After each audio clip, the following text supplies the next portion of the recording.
Last summer, I decided to find a quiet village to finish my novel. I thought a tiny place would help me focus.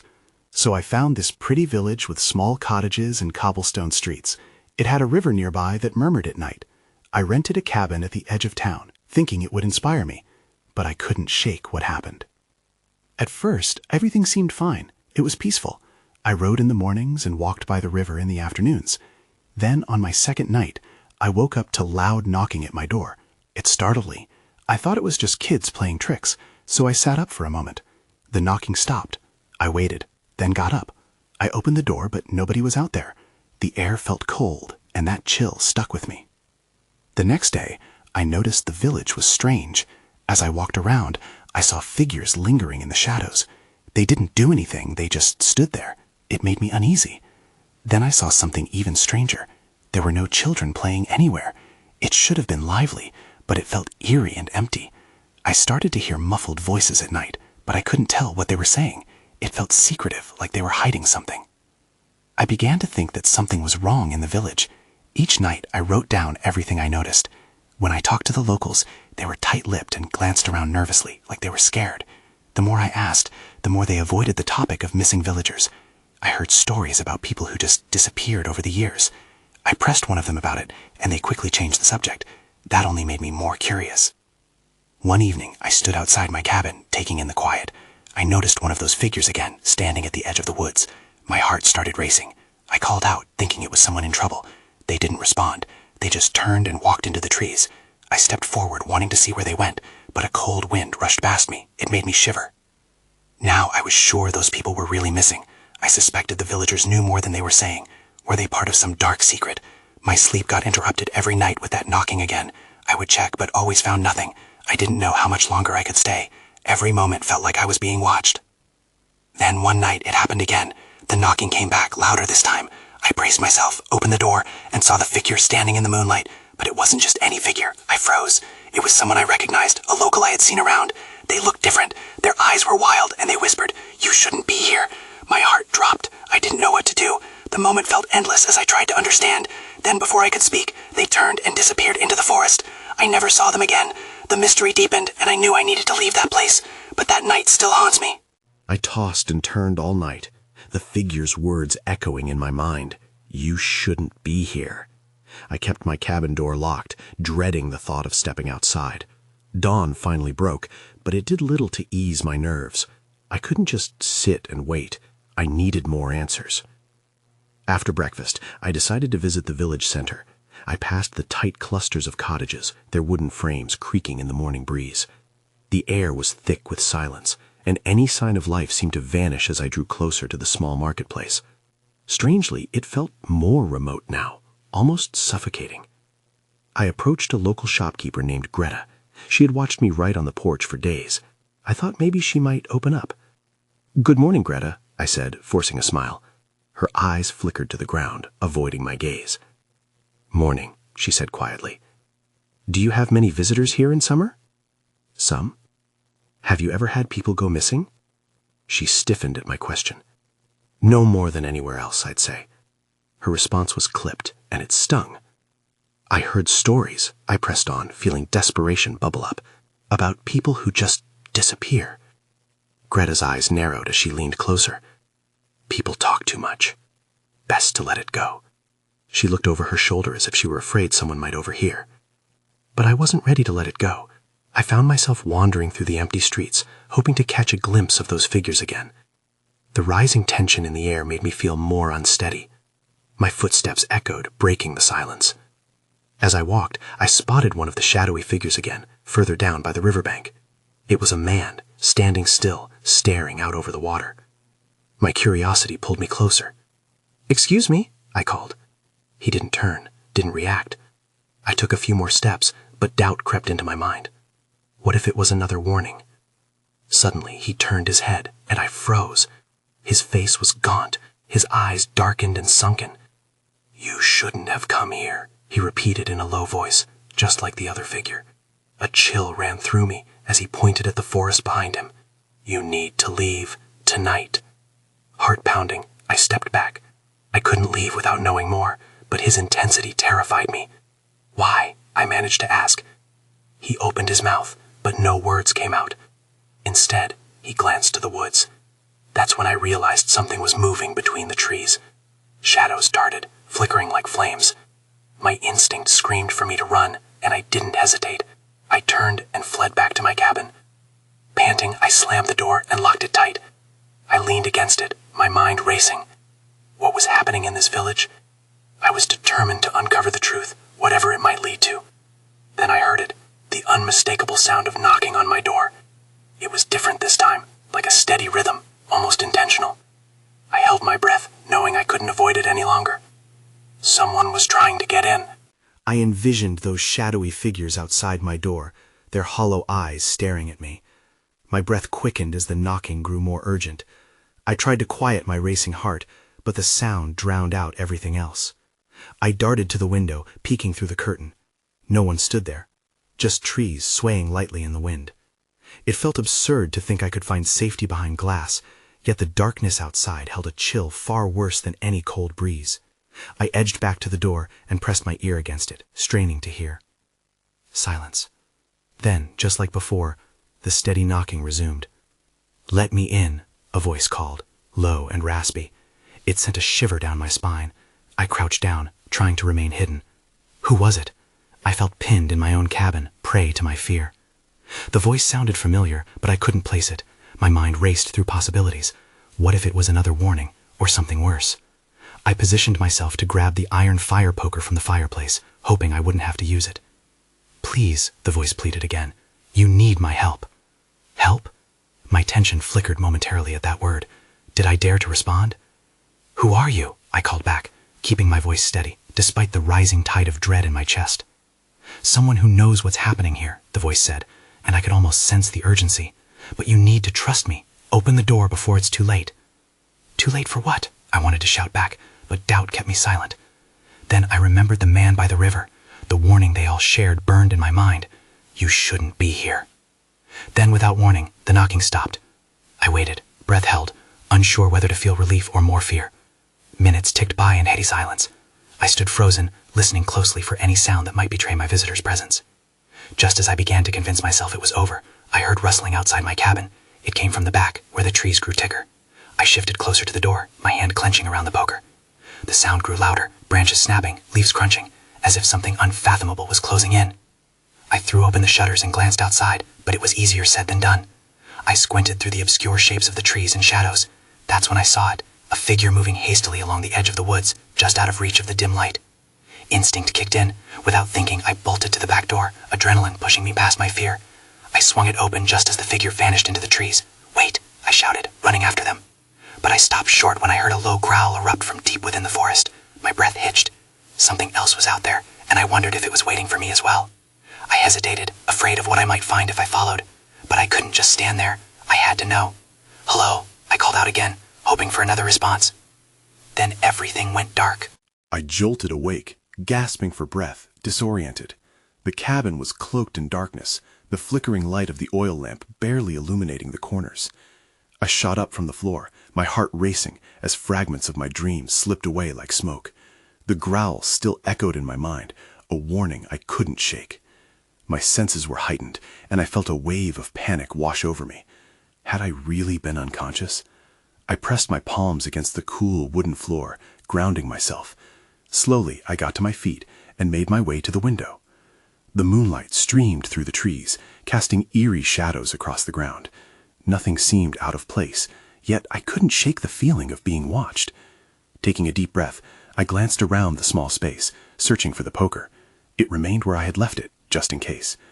I needed to regain control. I focused on the forest beyond my home. The growl still echoed in my ears. Had it come from that figure?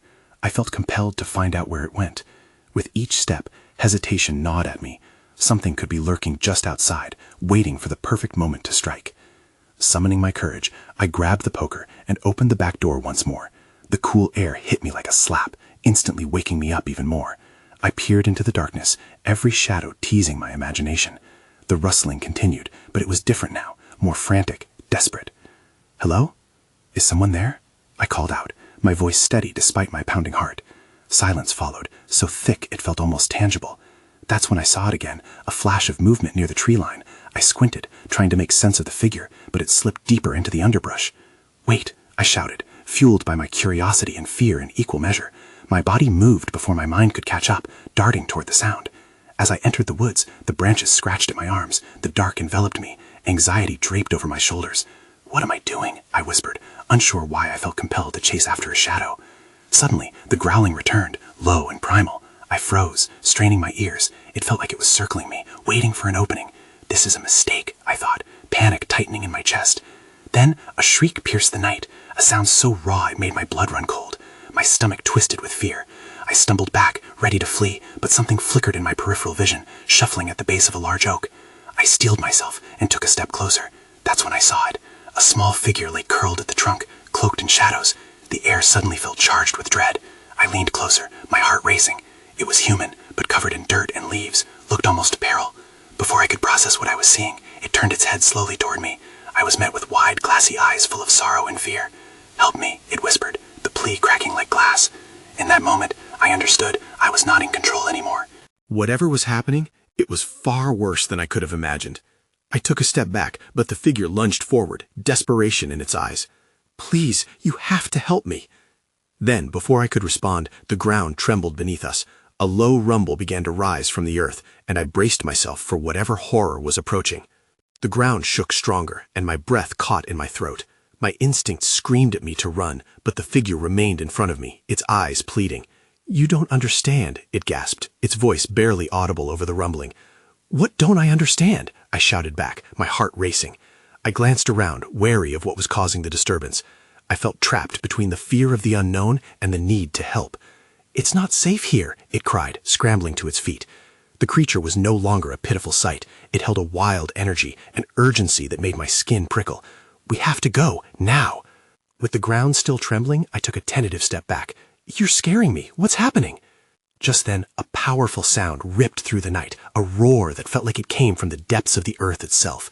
It made me stumble, hands clenching the poker tight. The figure flinched, shaking its head as if trying to block out the sound.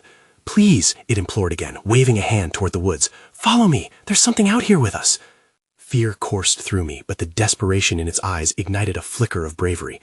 "Okay," I agreed, my voice steady as I tried to project calm. "Lead the way." It darted off into the trees, and I hesitated for a moment before following. The forest was alive with noise now, branches cracking and leaves rustling as if the night itself was warning me of danger. I clutched the poker tightly, my eyes darting around, expecting to see whatever stalked us. As we ran, I could hear the growlet again, now louder and closer. Panic flared as I realized it was not just one sound, but many, voices mixed with snarls echoing through the trees.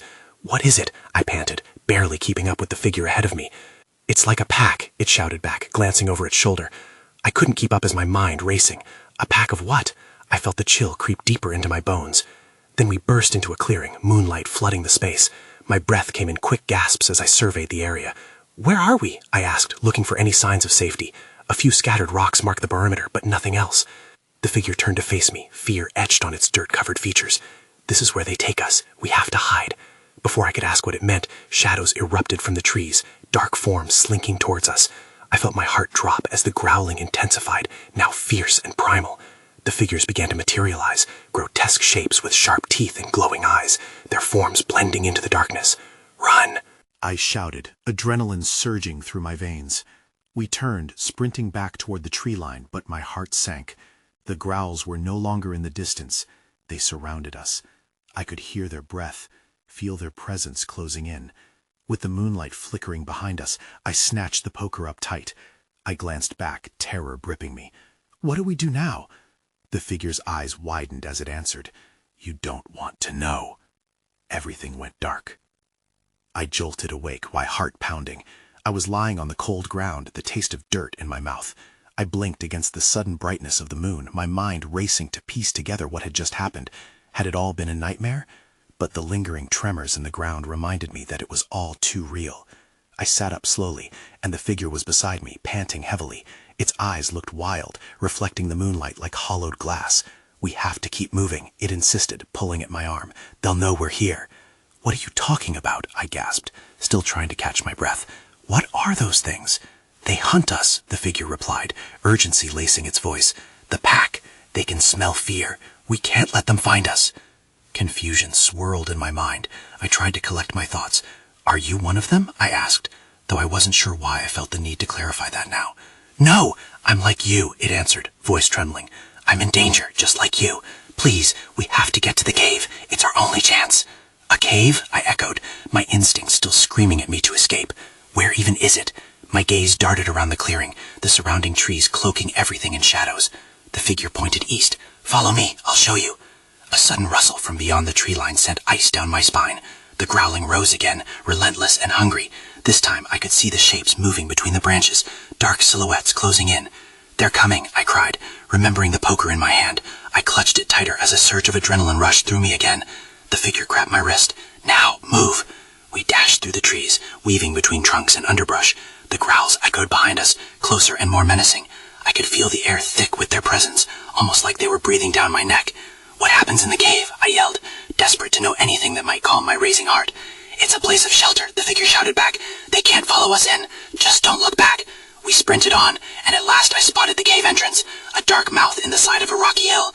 My heart soared. We were so close. But then, a sharp bark pierced the night air. I turned instinctively, just for a second, to see one of the creatures leaping through the trees, its eyes locked on mine. "Go!" the figure screamed, practically shoving me toward the cave.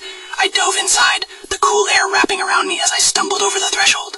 I turned to see the figure following, but just as it crossed the line, a dark shadow lunged from the trees, knocking it to the ground. "Help!" it shouted, reaching for me with desperate hands. Everything inside me froze. I could move, I could help, but the primal instinct to survive held me in place. I took a step back, feeling the weight of my decision. And that's when I saw it, the faint shimmer of claws outlined by the cave's dim light, glistening as they reached toward the figure. A scream clawed at my throat as I realized the truth. This was just the beginning. I was already too late. It took me a moment to gather my thoughts, to process the chaos as it just unfolded. I was inside the cave, but it didn't feel safe. The echoes of the figure's scream haunted me, and the darkness pressed in. I could still hear growls outside, distant but close enough to remind me of the danger that lurked just beyond the rock. I stumbled deeper into the cave, my breath coming in quick gasps. As my eyes adjusted to the dim light, I noticed markings on the walls, old carvings, perhaps. They looked like warnings or stories long forgotten.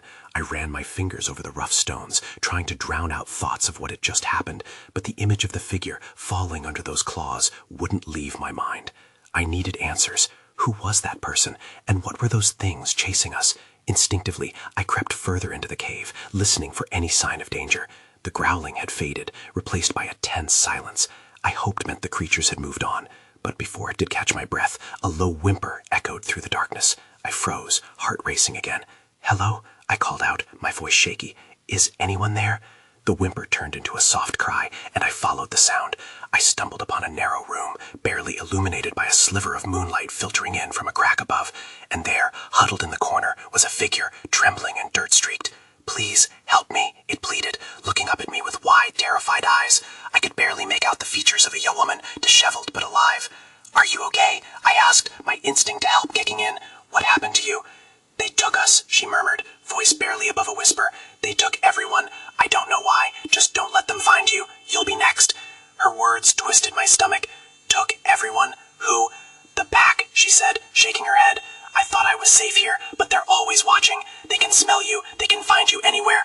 A chill ran through me. I thought of the figure who had tried to save me, of how it had been cut down because I hesitated. It was too lost in fear to hear the woman's warnings. I wasn't going to make that mistake again. Suddenly, a scraping noise came from the entrance of the cave. My breath caught in my throat.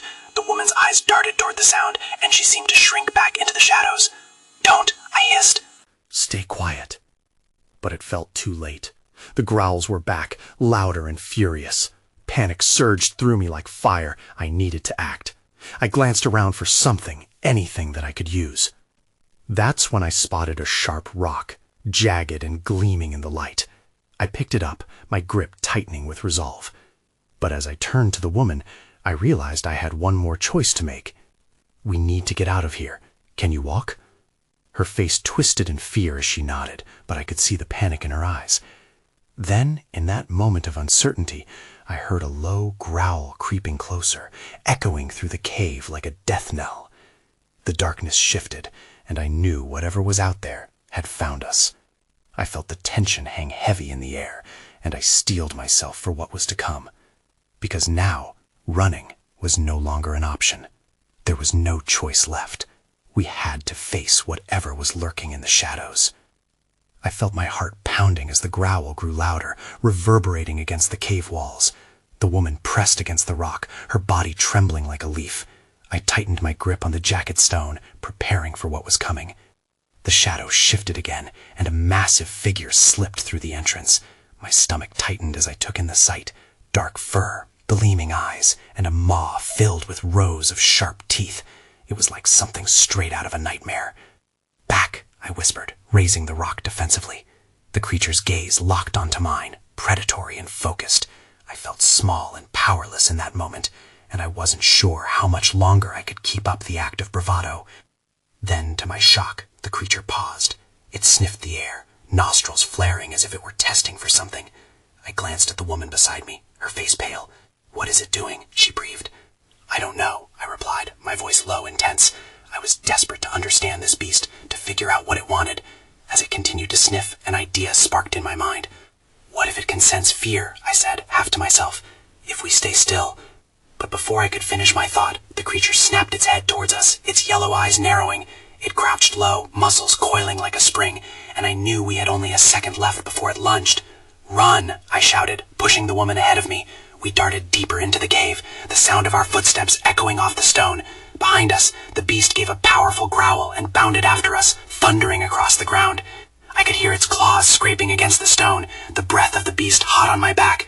My lungs burned as I scanned the cave for an escape route.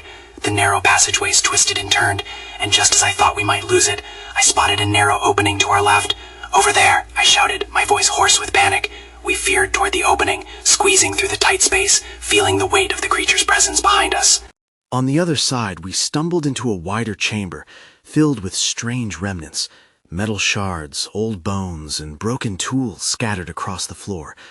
It looked like a graveyard of lost things. The light was dim, but I could see shadows moving in the corners. "Is this where they took the others?" the woman gasped, looking around in horror. I shook my head, not wanting to think about it. We need to find a way out, now. As we searched the chamber, I noticed a faint glow coming from one side. Hurriedly, I led the way toward it, keeping an eye behind us. Whatever had been stalking us could be right there, ready to pounce. With every step, I could feel our time running out, like grains of sand slipping through my fingers. I was almost to the glow when I heard a rustle from behind me. I turned just in time to see the beast's eyes flash behind us, its massive form bulking in the darkness. "Go, now!" I yelled, pushing the woman ahead as I prepared for a confrontation. I could feel the weight of dread settling in my chest, and for the first time I understood the true shape of the fear that had lingered in this cave. Then, as I turned back to the glow, I realized it wasn't just light, it was something more, something drawing me in, and despite every instinct screaming to run, I felt a strange pull toward it. What was happening? Before I could process the thought, the beast lunged. I barely managed to leap to the side, and then everything went dark as it slammed into the cavern wall where I just stood. I braced for impact, my heart in my throat. But when I opened my eyes again, the glow was gone, replaced by an eerie silence. All I could think was, what next? The darkness hung heavily around me, broken only by the faint echo of my own breath. I pushed myself up to my feet, disoriented and heart racing. "Is everything okay?" I whispered, searching for the woman amidst the gloom. Her name danced on the tip of my tongue, but panic had stolen it away. "Here," she replied, her voice small but steady. I felt a wave of relief wash over me, but it quickly waned as I scanned the chamber. The glowing light I had seen was gone, like a dream dissolving at dawn. "Did it get you?" I asked, trying to sound braver than I felt. "No," she breathed. "I think we're safe, at least for a moment." I took a cautious step forward, feeling the uneven ground beneath my feet. The beast had vanished into the shadows, but I knew better than to believe it wouldn't reappear. "We need a plan," I said, my voice firm. Her eyes met mine, and I could see the fear weighing down on her. "That thing could be anywhere. We need to find a way out of here." I looked around the chamber, desperately searching for anything that could lead us to safety. Old bones, jagged metal, Was this cave a trap for creatures like us? My stomach churned at the thought. Over there, she pointed, and I followed her gaze. In the dim light, I could make out some sort of archway carved into the stone wall, almost camouflaged by dirt and debris. Let's check it out, I said, moving toward it cautiously. Every step felt like a gamble. As we approached, I could see more symbols etched into the stone, markings I didn't recognize. They glimmered faintly, much like the glow had before. What do you think they mean? She asked, running her fingers along the surface. I don't know, I admitted. I studied the carvings again, feeling a familiar pull. It was like they were calling to me. Just then, a deep rumble echoed through the cave, shaking the ground beneath us. My heart dropped. The beast wasn't far behind, and this place felt like a stale trap waiting to snap shut. Go through, I urged abruptly, my words spilling out as urgency danced in my chest. We have to move. She hesitated for just a moment, her eyes darting back into the shadows where the growl had come from.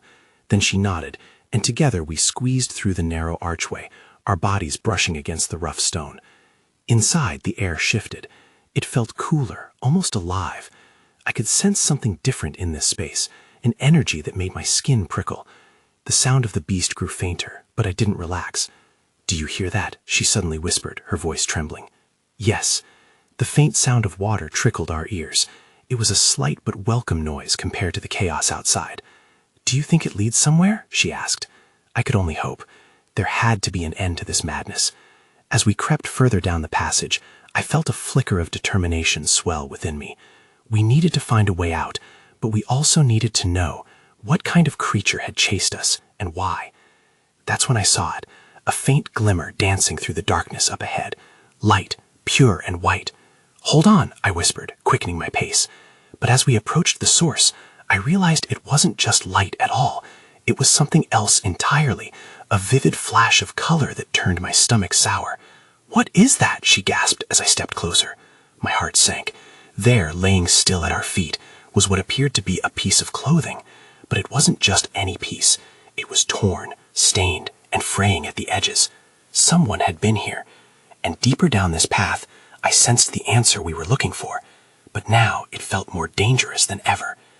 I took a steadying breath, my mind racing. It was just torn fabric, but it felt like a warning, like someone had been dragged through this very place. I squared my shoulders, glancing at the woman beside me. We need to keep going. She nodded, her eyes wide with both fear and courage. We stepped over the piece of clothing, moving cautiously forward as the faint glimmers danced around us, growing brighter with each step. The passage began to widen into another chamber, and the air grew heavy, almost electric. I felt a tingle in my fingers, as if static crackled in the edges of my awareness. As I rounded a corner, I spotted something lurking just within the shadows. A realization hit me. This might be where the figures went. The missing villagers, perhaps. In the center of the chamber lay an old fire pit, cold and empty, but something shimmered above it. Drawn in by curiosity, I approached. As I got closer, I saw what appeared to be a collection of items, personal belongings, memories left behind by those who had disappeared. What is all this? The woman whispered, her voice trembling. She bent down to pick up a photograph, faded, but still clear enough to make out a smiling couple holding hands. We might be looking at the remains of their lives, I replied, my heart heavy. This is their story. But the words felt empty. None of this explained the creatures, the hunts, or the warnings we had received. That uncertainty ignited an urgency inside me. We need to figure out how to leave this place, I said, looking around for an exit or a clue. That's when I heard it, the unmistakable low growl of something lurking in the darkness, echoing in the confined space. Its sound crawled along my skin, raising the hair on the back of my neck. Quick, I urged, glancing at the woman. We need to find a way out. We both began scanning frantically, the panic threading through us like lightning. A glimmer caught my eye, a narrow crevice to the right, slightly ajar. I darted towards it, pulling her along with me. The growl grew louder, more aggressive, and I felt time slipping through my fingers. Now, in here, I squeezed through the crevice, my heart thundering as I felt her follow me closely behind. Within seconds, we were in another hidden chamber, and I turned to see the narrow entryway closing behind us. I took a moment to catch my breath, the shadows swirling around us like creatures of their own. "Did we lose it?" she gasped, looking back at the sealed entrance. "I think so," I said, trying to sound hopeful. "Let's see what's in here." The new chamber was different. Vibrant colors adorned the walls, full of ornate carvings that looked alive, swirling with energy. They told an eerie tale of hunts and these shadowy figures. There was a central pedestal bathed in light, something resting on it, glistening like a beacon of hope. "What is that?" she asked, stepping towards the pedestal. Only one way to find out. Together we approached, slowly, drawn by the allure of whatever it was. My heart raced with uncertainty, because something about it felt familiar. As I reached out, the glow intensified, and I felt its warmth wash over me. In an instant, images flooded my mind, faces of villagers long gone, their laughter mingled with haunting cries. I gasped, stumbling back. The woman's fingers brushed against the surface of the pedestal, and I felt a jolt of energy pass between us. "Did you see them too?" she asked, wide-eyed. "Yes," I replied, feeling weightless, as if the chamber had become a living memory. But then I remembered we hadn't solved anything yet. A growl shattered the tranquil air. Deeper, closer. Shivers raced down my spine. "We need to hold on to this," I said, looking into her eyes. "Whatever it means, it has to have the answers we need." But before we could formulate a plan, the ground shook again, and a shadow moved in the corner of my vision. My heart raced. The creatures were back, awakened by our discovery. "Go!" The urgency in my voice sent us both into motion. We turned to run deeper into the chamber, but as we did, the walls shifted, narrowing around us, trapping us in twisting pathways that felt alive and hostile. "What is happening?" she cried, panic rising. "I don't know," I shouted back, my breath quickening as we ran blindly through. The growls grew sharper, echoing off the cavern walls, a chorus of terror threatening to consume us. Just then, a flicker of light caught my attention ahead. It pulsed, sharp against the growing darkness. "That way," I pointed, fueled by the faint hope it could be another exit. We dashed toward it, but shadows surged close behind. The growls filled my ears as we raced toward the flickering light, the embodiment of our chance to escape. Finally, I could see the outline of an opening ahead, its glow promising freedom. Hope surged through me. We have to make it. But as we neared the light, the growling intensified. A monstrous shadow broke away from the darkness, barreling toward us. I couldn't think. Instinct kicked in, and I flung the sharp rock behind me, hoping to buy us time. The creature lunged, but we slipped past the threshold just as it collided with the rocks, a primal roar echoing behind us. We burst through into the cool night air, gasping for breath as we collapsed against the grass, the freedom feeling surreal. But even as I lay there, relief washing over me, a chill crept into my bones. The village was still there, calm and silent. The river flowed peacefully beside me, as if nothing had transpired, yet everything had. "What now?" the woman asked, breathing heavily, her eyes wide in disbelief. I had no answers, and uncertainty clawed at the back of my mind. "I don't know." I stared back at the village, the shadows leering from the trees. "I think it's still watching." As we caught our breaths, I understood one unshakable truth. The village would always be there, shrouded in secrets, with unanswered questions echoing through the stillness. And I was left with the feeling that whatever had chased us, whatever had claimed those villagers, might still be waiting, lurking in the shadows, silently beckoning me back to its embrace.